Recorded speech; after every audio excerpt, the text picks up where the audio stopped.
tous et à toutes, j'espère que vous allez tous très bien, que tout se passe bien, et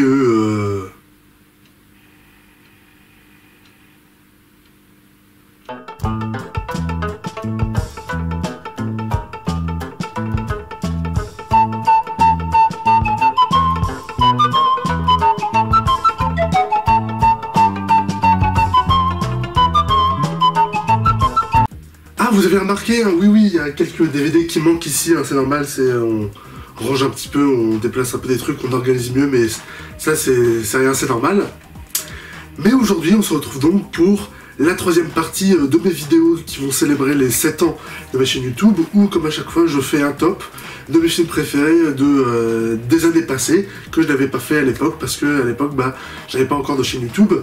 Et cette fois-ci, dans cette vidéo, on va s'attaquer à l'année 2014, où je vais donc vous délivrer mon top de mes films préférés de l'année 2014. N'hésitez pas vous aussi après à me dire quels sont vos films préférés qui sont sortis en 2014.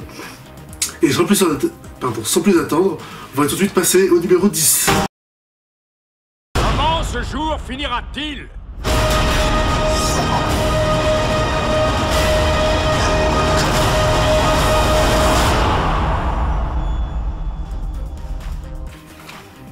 Le Hobbit, la bataille des 5 armées, hein, oui, la fin de la trilogie du Hobbit, très sous-coté, très sous-estimé par l'ensemble des gens. À mon avis, même si le film c'est le moins abouti, on va dire, de la trilogie du Hobbit, je préfère la version longue de la bataille des 5 armées, hein, parce que oui, j'ai la version longue. Dans la version longue, il y a une demi-heure en plus que dans la version cinéma. Il y a beaucoup de choses, de scènes de bataille et tout qui ont été coupées. C'est bien dommage parce que ça aurait été très cool aussi de voir ça dans le film, dans la version cinéma. Même si la version cinéma de 2 heures, elle a quand même rapporté 950 millions, donc presque 1 milliard. Donc au final, ils s'en fichent. Mais avec la version longue, ça aurait été bien meilleur. Mais je trouve quand même que le film est quand même très cool au niveau de l'émotion avec les nains et tout. Ça reste très bien. Au niveau de l'action, de la guerre, de la bataille et tout, c'est vraiment super cool. C'est admirable, c'est génial. Et je trouve vraiment que cette trilogie du Hobbit est vraiment très sous-cotée, très injustement critiquée par beaucoup de gens, alors qu'elle est quand même assez largement réussie. Peut-être que j'en parlerai un jour, mais je trouve quand même que si cette trilogie du Hobbit a été aussi détestée par l'ensemble des gens, c'est simplement parce que l'ensemble des gens, donc les fans, les cinéphiles, avaient vu Le Seigneur des Anneaux au cinéma et avaient adoré. Et donc comme ils ont adoré Le Seigneur des Anneaux, quand ils sont allés voir Le Hobbit, ils s'attendaient à voir la même chose que Le Seigneur des Anneaux. Parce que comme c'était pas pareil, autant au niveau du scénario, de l'émotion, que des effets spéciaux, que de l'esthétique, du coup ils ont été déçus, ils ont chié dessus, quoi, parce que ils ont fait la comparaison avec Le Seigneur des Anneaux. Alors que moi, comme j'avais pas vu Le Seigneur des Anneaux à la sortie du film, donc le premier en 2012, donc quand j'ai vu Le Hobbit en 2012, c'était la première fois que je voyais un film sur Le Seigneur des Anneaux. C'était ma première introduction à l'univers, je connaissais pas du tout cet univers, j'avais pas vu les premiers films. Du coup, c'est pour ça que moi je les trouve pas aussi horribles et que j'ai pu les juger vraiment en tant que film, quoi, et sans cesse les comparer au Seigneur des Anneaux, simplement parce que j'avais pas vu Le Seigneur des Anneaux à l'époque quand j'avais vu Le Hobbit, quoi. Donc je reste quand même très convaincu que ça reste des excellents films et que j'aime beaucoup, quoi. Vraiment, Les Hobbits, ça fait vraiment partie de mes films préférés. Et maintenant, le numéro 9.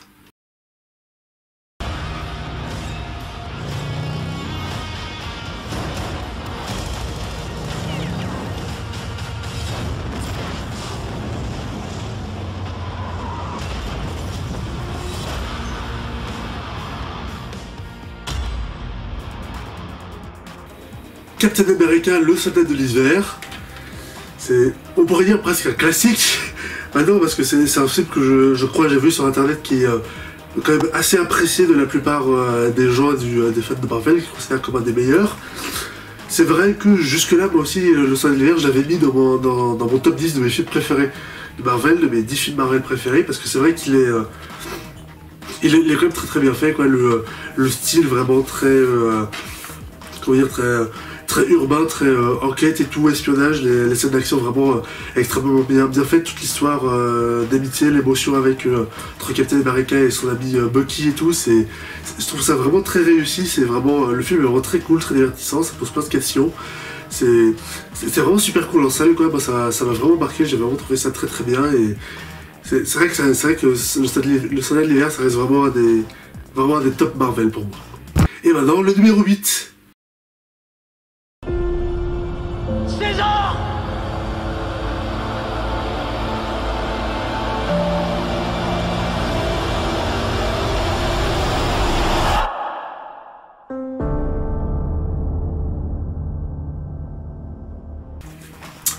Planète des singes, l'affrontement, le meilleur de la trilogie, ou en tout cas mon préféré, parce que le premier est très très cool et pose plein de questions, mais le deuxième en termes de mise en scène et d'histoire aussi c'est bien plus poussé, quoi. C'est vraiment excellent. Celui-là, le troisième aussi, la Planète des singes de Supermassive aussi, j'avais bien aimé. C'est vrai qu'il était vraiment très bien fait et très cool, très prenant. Après, je trouvais un peu trop aussi, peut-être un peu trop statique. C'est vrai, en fait, le film c'est juste juste un casse, enfin une évasion où on fait évader tous les singes d'un camp, tu vois. Et après quand même pour le film qui s'appelle La Planète des singes, la suprématie, bon, la suprématie on comprend quand même, mais dans la version originale, le film s'appelle War for the Planet of the Apes, donc la guerre. Et bah justement en termes d'action et de guerre, il y en a pas beaucoup dans le film, quoi. Et la grosse guerre qu'on a à la fin du film, c'est entre des humains et des humains, quoi, pas entre les humains et les singes. Alors, du coup c'est un peu bizarre sur ce point-là. C'est vrai que je suis un petit peu déçu, c'est un peu dommage quand même. Et c'est pour ça que je préfère quand même le 2, parce que le 2 quand même en termes d'action dantesque et tout, c'est quand même bien plus impressionnant. En termes d'émotion aussi, de drame, c'est bien mieux fait, de rapport aussi entre les singes et les humains, c'est vraiment très cool, c'est vraiment très bien fait, et je pense que ça reste vraiment celui-là que j'apprécie le plus de la trilogie et Planète des singes, l'affrontement. Et maintenant, place au numéro 7.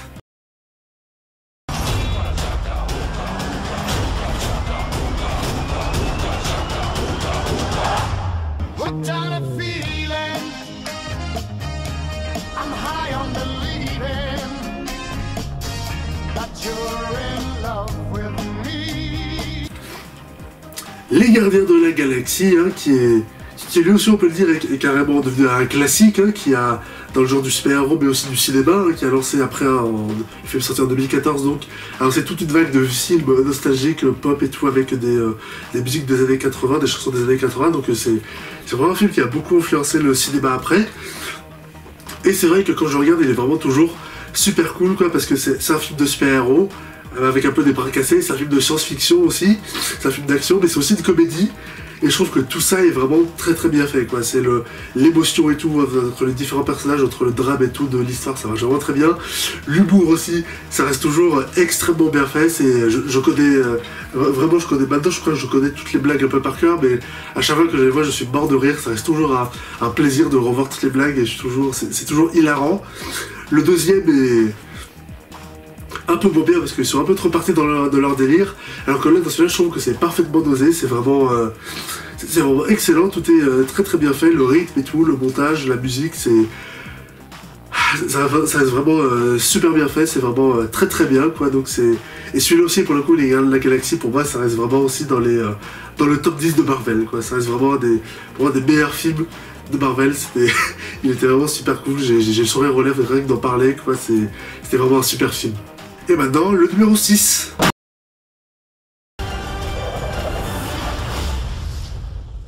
Un coup de main?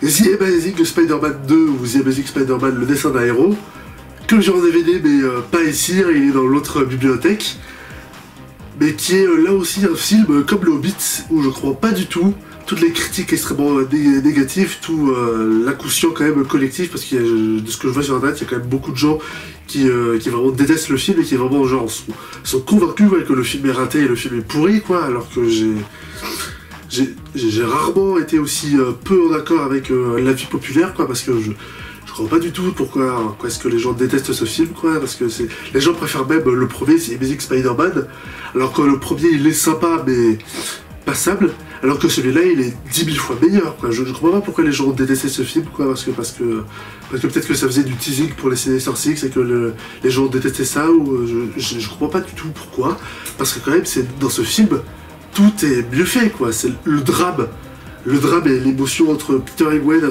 avec son ami Harry Osborn et tout, mais tout est génial, tout est vraiment bien fait. La musique aussi, elle est extraordinaire. La musique de Spider-Man.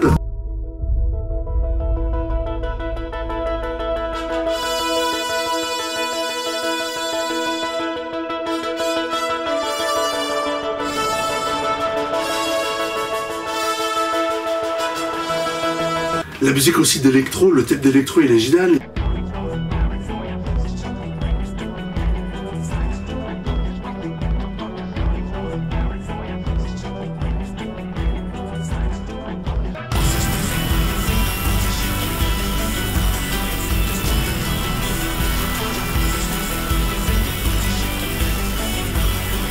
puis Electro aussi en soi, c'est un méchant extraordinaire, quoi. C'est toute la mise en scène, les effets spéciaux pour le mettre en valeur et tout. C'est l'action aussi, les scènes d'action sont incroyables.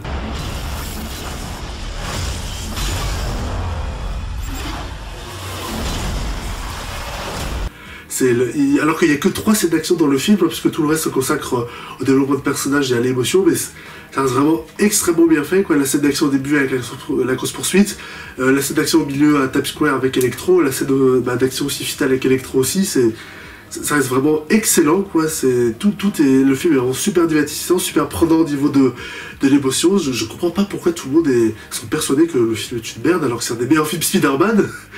Personnellement, je crois que c'est peut-être mon film Spider-Man préféré, quoi. Ça fait un moment que je l'ai pas vu, faudrait que je le revoie, mais c'est vrai que le film est excellent, quoi. Et c'est vraiment dommage, quoi, de se dire que c'est la fin de ce Spider-Man d'Andrew Garfield, quoi, parce que le premier, il était sympa mais sans plus, le deuxième il est excellent, et le deuxième Spider-Man 3 et 4 qu'il aurait dû y avoir après, ils verront jamais le jour, quoi. Donc c'est vraiment dommage de se dire que dans cette saga Spider-Man d'Andrew Garfield, il n'y en aura qu'un seul, quoi, le 2, qui en sort vraiment du lot, quoi. C'est d'autant plus rageant, quoi. C'est d'autant plus rageant de voir le film et de te dire qu'il n'aura jamais de suite, quoi, que l'histoire sera jamais terminée. Mais en même temps, à chaque fois que tu le revois, c'est tellement bien fait que je peux pas m'empêcher de kiffer, quoi, de prendre mon pied. Mais après, en même temps, c'est rageant de se dire que ce film génial, Le Destin d'un héros, The Amazing Spider-Man 2 que tu regardes, au final, c'est un peu le dernier film d'une trilogie dans un multivers qui aura jamais de fin, quoi. C'est vraiment dommage, quoi. Et là, ça fait d'autant plus rager que on a revu Andrew Garfield et tout, et Tobey Maguire dans No Way Home, et apparemment, les acteurs seront pour parler, notamment Tobey Maguire, pour revenir encore une fois dans Secret Wars. Et honnêtement, ça serait sympa, hein, ça serait très cool. Mais quitte à revoir Spider-Man, autant revoir Spider-Man d'Andrew Garfield, quoi. Parce que Tobey Maguire, c'est bon, il a eu 3 films Spider-Man, il a eu ses 3 films, donc c'est bon, quoi, ça suffit. Alors que Andrew Garfield, lui, justement, il a eu que 2 films, quoi. Il n'a pas eu cette trilogie achevée, donc c'est pas sympa, quoi, c'est pas juste, alors que son film était super cool, quoi. Donc si on doit revoir un autre Spider-Man du multivers dans un prochain film Marvel, genre Secret Wars, ce serait Andrew Garfield, quoi. Faites revenir Andrew Garfield, pas Tobey Maguire. Moi, je veux revoir Andrew Garfield, quoi, voilà. Et maintenant, on passe au numéro 5. Drago vient pour nos dragons. On doit l'arrêter. Ensemble. T'inquiète, mon grand. Je permettrai pas qu'il t'arrive quoi que ce soit. Éclate-les, moi, Red! Allez, mon grand, on y va! Attention! Dragon 2, hein, et oui, qui lui aussi est en DVD, hein, je vous rassure, hein, quand même. Hein, en même temps, le film est sorti il y a 9 ans, quoi, en 2014, il serait temps. Mais oui, il est bien en DVD, mais il est dans mon autre bibliothèque, comme avec The Amazing Spider-Man 2. Et encore une fois, la trilogie Dragon, j'adore. Le 3, j'avais dit que j'avais été déçu par rapport au 2, justement, parce que le 2, je trouve incroyable. Et le 3, comme il n'était pas meilleur, ou il était un peu moins bien, j'avais été déçu. Même si j'avais dit qu'il n'était pas mauvais. Mais c'est vrai que le 3, je le revois un peu à la hausse. Mais encore une fois, Dragon 2, film DreamWorks. Je suis fan de DreamWorks, je suis toujours attaqué quand il s'agit d'un de leurs films. Et Dragon 2, c'était... Pour moi, c'était une merveille, ce film. Ouais, Dragon 2, c'est peut-être pour moi, c'est le meilleur film de DreamWorks. Ouais, vraiment, c'est leur apogée en termes d'émotion, d'action aussi, même si dans les Kung Fu Panda, il y a, en termes d'action et d'humour aussi, il y a des trucs un peu plus travaillés, mais dans Dragon 2, il y avait vraiment un truc en termes d'émotion, de drame et tout, pour les personnages qui était quand même assez incroyable. Et c'est vraiment un film qui m'a fait rire, qui m'a beaucoup touché notamment dans tout le moment où Harold retrouve sa mère et tout. Ce film, c'était vraiment une expérience, c'était vraiment quelque chose, quoi. Ça m'a vraiment marqué. C'est vraiment le film DreamWorks qui a fait ressentir le plus de trucs, qui m'a le plus touché, qui m'a le plus marqué, quoi. C'était vraiment quelque chose, quoi. C'était assez exceptionnel. Pour moi, c'est vraiment avec ce film-là, Dragon 2. Il y avait aussi deux, trois autres films DreamWorks aussi dont je parlerai dans d'autres tops, hein, suspense. Mais c'est vraiment dans ces films-là, dans ces 5 films dont je parlerai, où vraiment DreamWorks, ils ont atteint leur apogée, leur maximum, quoi, où vraiment ils ont tout donné en termes de mise en scène, d'action et tout. Ils ont vraiment fait du lourd, quoi. C'était vraiment quelque chose, ce film. Et maintenant, on passe au numéro 4. Je lâche pas mon père.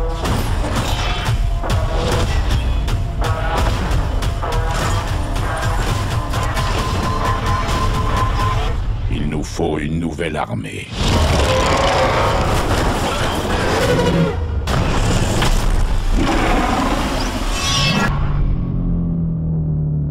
Transformers 4, l'âge de l'extinction, qui n'est pas là non plus et qui est aussi dans l'autre bibliothèque. Hein. Le seul Transformers que j'ai ici, c'est Bumblebee et le Transformers 5, le The Last Night, on va plutôt parler de Transformers 4. J'adore Michael Bay, j'adore aussi les films Transformers. Je les ai pas vus depuis un moment, donc il faudrait que je les revoie, parce qu'ils sont vraiment excellents. Et le 4, c'était... Déjà le 3 en termes d'action et tout, d'émotion, de mise en scène et tout, ça m'avait vraiment pris quoi, j'avais vraiment été bluffé. Mais après avec le 4, ils sont partis encore plus loin, c'est vraiment incroyable quoi, l'action elle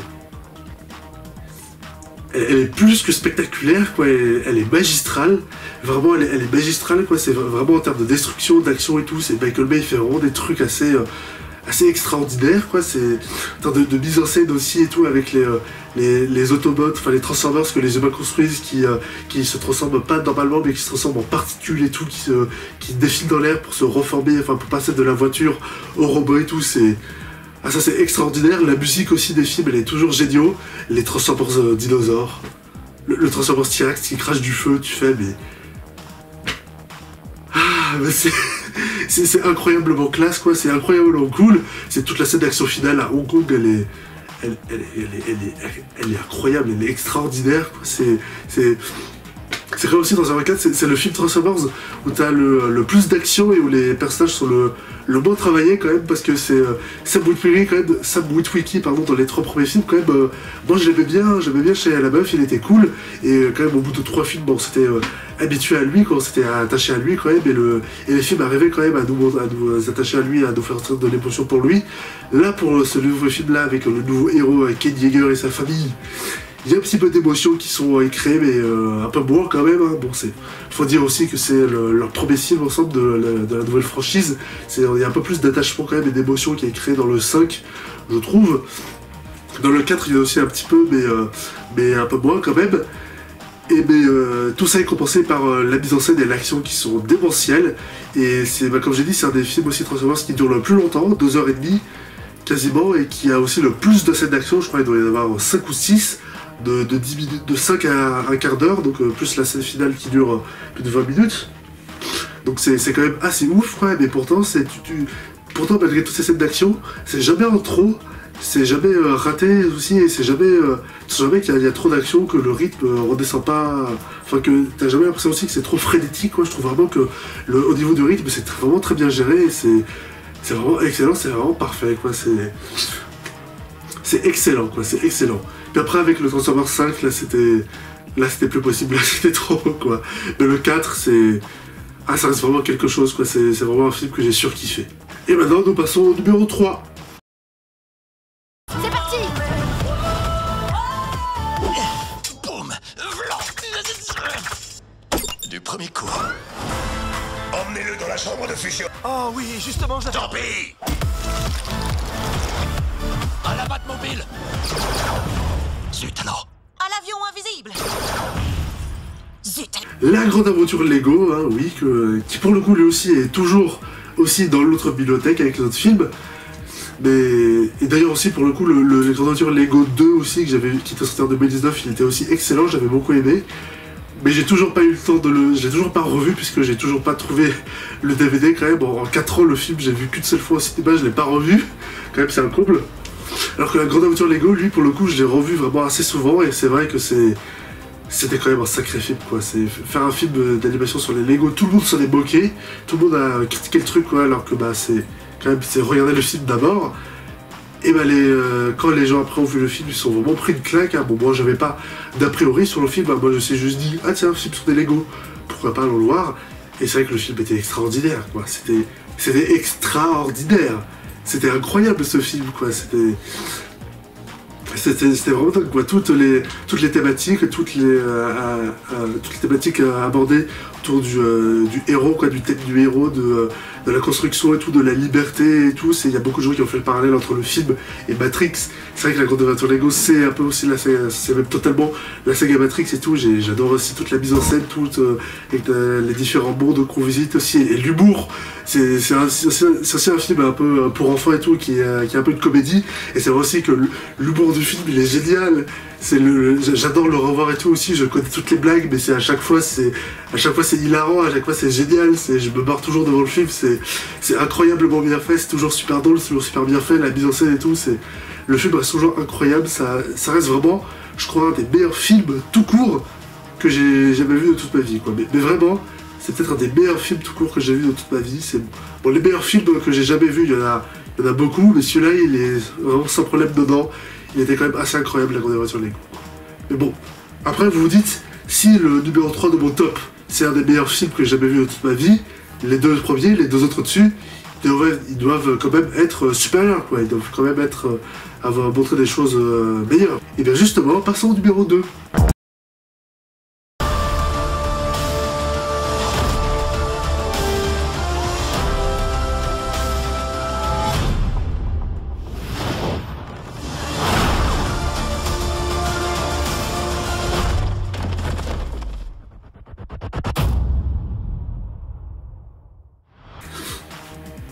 Lucie, de Luc Besson, avec Scarlett Johansson, Morgan Freeman, qui pour le coup est dans la bibliothèque, oui, ça c'est enfin. C'était une perle, ce film. C'est peut-être un des meilleurs films de Luc Besson avec le cinquième élément aussi. Ce film c'est vraiment incroyable, quoi.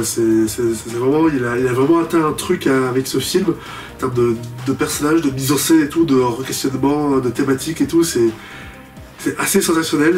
Bon, après moi j'adore ce genre d'histoire de personnages surpuissants, de personnages qui évoluent jusqu'à atteindre un niveau élevé et tout, surpuissant, ça reste extraordinaire. C'est toutes les scènes d'action où Lucie justement débloque ses capacités cérébrales et elle développe ses pouvoirs. Toutes les scènes d'action sont cultes et sont incroyables.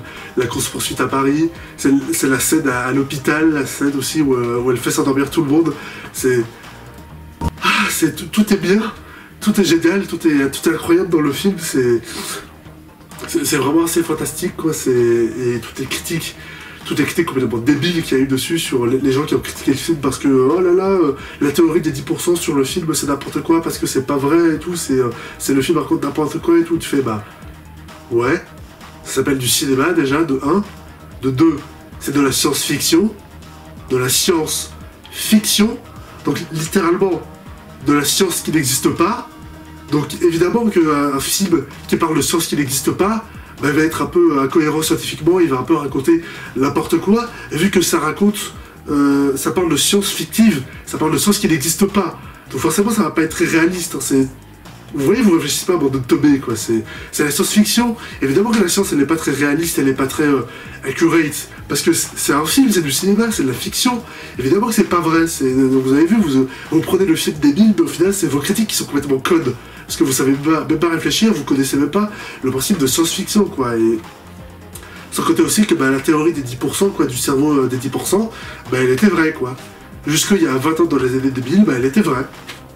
Elle était vérifiée par des scientifiques, elle était vraie, quoi. Donc, si Luc Besson aurait fait son film 20 ans plus tôt, vous serez même pas posé les questions et vous aurez dit « Ah oui, quand même, c'est vrai que la théorie des 10% elle est vraie, donc le film l'est bien, vous aurez même pas réfléchi, vous l'aurez mangé dans la main, quoi. » Mais comme, évidemment, parce que ça c'est un truc aussi que beaucoup de gens oublient, c'est que la science, elle n'est pas figée dans le temps, hein, parce que, on progresse tous les jours, hein, les scientifiques font des recherches tous les jours, on améliore aussi les équipements scientifiques, on les fait évoluer tous les jours, donc forcément on fait toujours des nouvelles recherches et on découvre aussi toujours de nouvelles choses, que ce soit sur de nouvelles théories, on découvre de nouvelles choses sur d'anciennes théorie, quoi. La théorie des 10%, justement, on la croyait vraie jusqu'à 20 ans, mais c'est avec les nouvelles recherches qui ont été faites, les scientifiques ont conclu que non, elle n'était pas vraie, quoi. Parce que justement, la science évolue.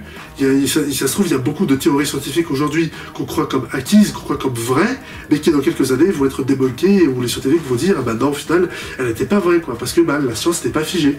La science évolue tout le temps, quoi. Et ce film-là, c'en est la preuve, quoi. De toute façon, c'est un film de cinéma. Le but, c'est pas d'être accurate. Le but, c'est de proposer un questionnement et de faire un film d'action cool, quoi. Donc, qu'est-ce qu'on s'en fout que ce soit pas basé sur de vrais trucs? C'est du cinéma. Bande de teubés, vous réfléchissez pas, c'est du cinéma. Voilà, et puis l'argument, le film est débile parce que ça parle de théorie scientifique qui n'est pas vraie. Comme le voyage dans le temps, en fait. Le voyage dans le temps aussi, c'est seulement théorique. Le voyage dans le temps aussi, c'est pas vrai, hein. On n'a jamais fait de vrai voyage dans le temps. Le voyage dans le temps dans la science, ça a toujours été théorique. Donc du coup, bah, si on suit votre logique de merde, tous les films qui parlent de voyage dans le temps sont nuls. Comme Retour vers le futur, Looper, tout ça. Bah parce que, bah attendez, Retour vers le futur, ça parle de voyage dans le temps, ça parle de théorie scientifique qui n'existe pas. Donc, comme Lucie, donc forcément c'est nul comme Lucie. Eh oui. Eh bah oui, c'est ça le truc avec les arguments de merde, hein, c'est que ça marche dans les deux sens, hein. Bah oui. Hein. Pareil aussi pour les trous de verre. Les trous de verre dans la science, c'est uniquement théorique, hein. On n'a jamais pu prouver leur existence, et on n'a jamais trouvé de vrais trous de verre. Hein. Les trous de verre, c'est uniquement théorique, hein, ça n'existe pas en vrai. On n'a jamais pu en trouver. Du coup, bah alors, tous les films qui parlent de trous de verre, bah ils sont nuls, c'est de la merde. Parce que bah, les films qui parlent de trous de verre, ça parle de trucs qui n'existent pas. Parce que les trous de verre, ça n'existe pas, donc du coup, tous les films qui parlent de trous de verre sont forcément débiles, comme Lucie. Hein. Et vous avez vu votre argument de merde, bah voilà. Hein. Si vous dites que Lucie c'est de la merde, bah vous dites aussi que tous les films qui parlent de théories scientifiques qui n'existent pas sont aussi nuls à chier. Parce qu'en fait, bah, la vérité, c'est que si vous dites que ce Lucie c'est de la merde, c'est pas parce que en vrai le film n'est pas le fait, mais c'est juste parce qu'il est fait par un réalisateur que vous n'aimez pas et que vous avez envie de taper dessus direct, quoi, gratos. Alors que prenez d'autres films comme Inception aussi, les personnages qui vont dans la rêve, ça c'était pas possible. Pourtant j'ai entendu personne cracher sur le film ou dire qu'il était débile. Pareil aussi dans Tenet, où t'as des personnages, où t'as des objets qui sont inversés et qui remontent le temps, ça aussi c'est impossible. Même en termes de théorie scientifique, on savait pas si c'est possible, mais ça aussi c'est purement théorique, ça aussi ça n'existe pas en vrai. Pourtant est-ce que des gens ont dit que Tenet était débile? Non. Pourquoi? Ah parce que là, le film il est réalisé par Christopher Nolan. Donc là forcément c'est le plus grand truc et c'est le meilleur truc du monde, hein. Donc là forcément c'est génial. Hein. Putain de cinéphiles de merde et leur hypocrisie et de merde, quoi, ça c'est vraiment saoulant, quoi. Lucie, ça reste toujours un chef-d'œuvre et ça reste vraiment un super film. Et maintenant, le numéro 1, mon film préféré de 2014. Le vieillage doit gronder, tempêter au déclin du jour. Hurler, hurler contre la mort de la lumière. Je vais pas m'en sortir! Si, tu verras.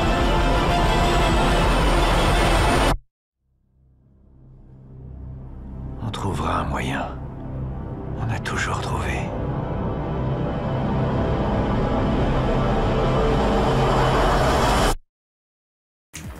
Oui, parce que je parlais de films qui parlent de trous de verre tout à l'heure, juste avant, donc c'est marrant parce que c'est un peu le sujet du film, de les trous de verre, les trous de noirs et tout, c'est... Mais ouais, c'est... Un chef-d'œuvre, bah oui, j'ai envie un peu de dire ça, quoi, ce film, c'est vraiment, c'est une odyssée, c'est cosmique, c'est extraordinaire, la musique, elle est interstellaire.